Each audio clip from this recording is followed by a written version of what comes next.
What's up, guys? I thought I would give you a little walk around of Sierra Sioux, the one of a handful of combat surviving Mustangs.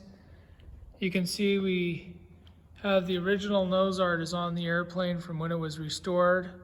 It's even got Bob Bohna with his one kill that he had. It wasn't in Sierra Sioux 2, it was in another Mustang. And then you have all the ground crew here. They've been faithfully replicated just as they would have been on this airplane back in 1945. Pretty cool. All the original finishes, like in the gear wells, gear doors, all the lines and fittings. Fittings are all gray anodized just as they would have been back in World War II. AC fittings instead of AN where appropriate, where it was called out for. It's got diamond tread tires just like they had in World War II. And of course, the meat and potatoes of the Mustang, the 650 caliber machine guns, 3 in each wing, and about 2,000 rounds, a little over 2,000 rounds of ammunition. V12 Merlin, Rolls-Royce was the designer, and some say it was perfected by the Packard Motor Car Company.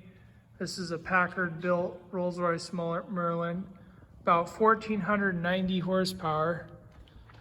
And here's a cool detail here for you guys. This X right there, bonus points if you can call that out in the comments what that's about. A hint, you'll find probably an answer on AirCorps Library under the technical orders section, what that red X is all about.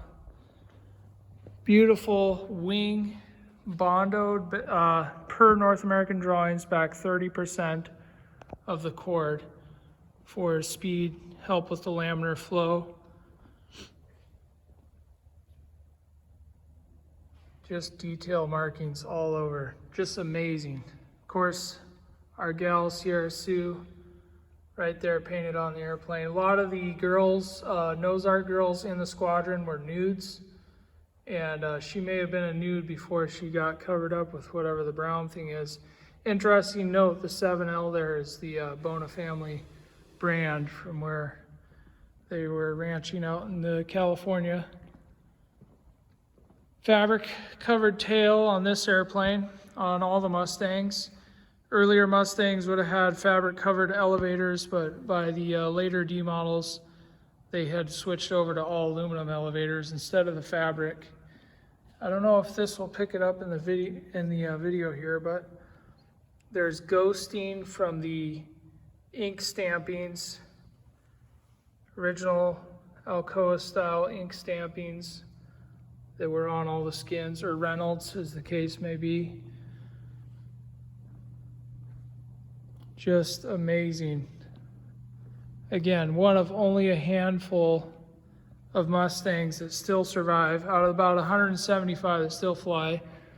This is one of a handful that actually flew in combat over the skies of Europe in this case.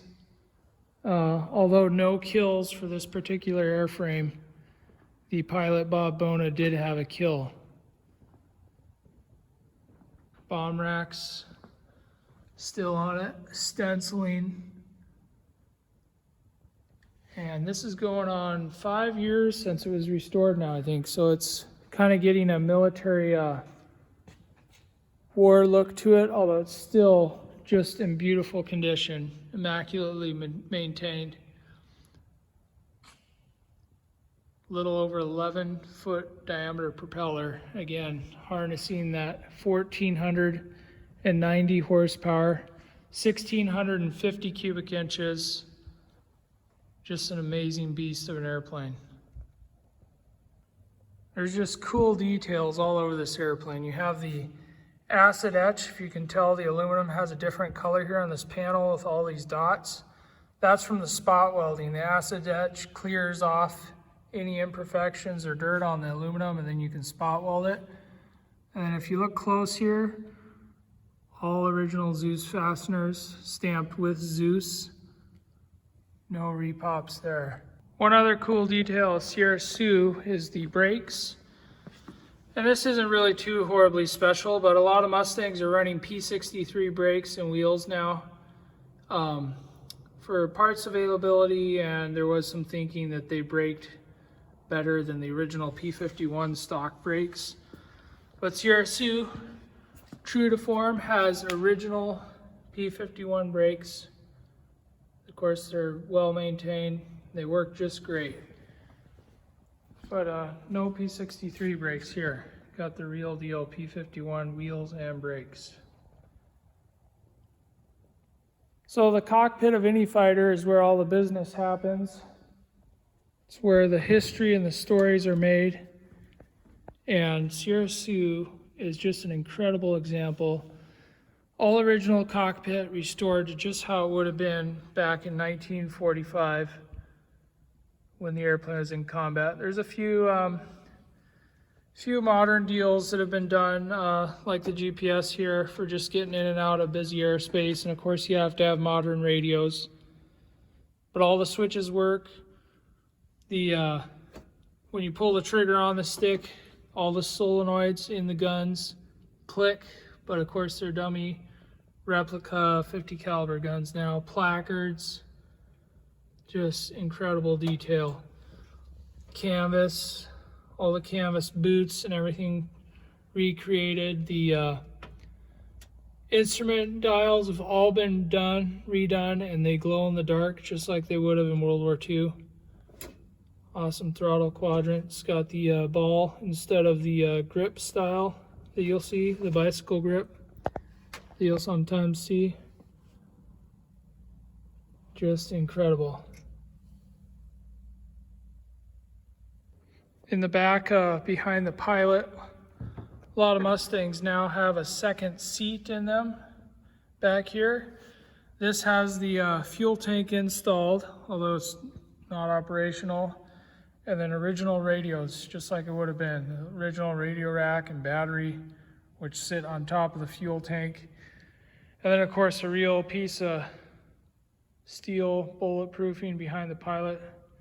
Goes all the way to the floor. Headrest on there. And check this out. Looking out the business end of a fighter. Huge prop up there. Unbelievable to think about flying that into combat. Again, you got just these original detail markings everywhere. Perfectly recreated with the correct script. Hey guys, I was just editing the video for Sierra Sioux and realized I didn't put a plug in for Wings of the North. They're the museum that houses Sierra Sioux all year round. And they have an awesome new Sierra Sioux t-shirt. And I'll throw a link in the description. You'll want to get one of these.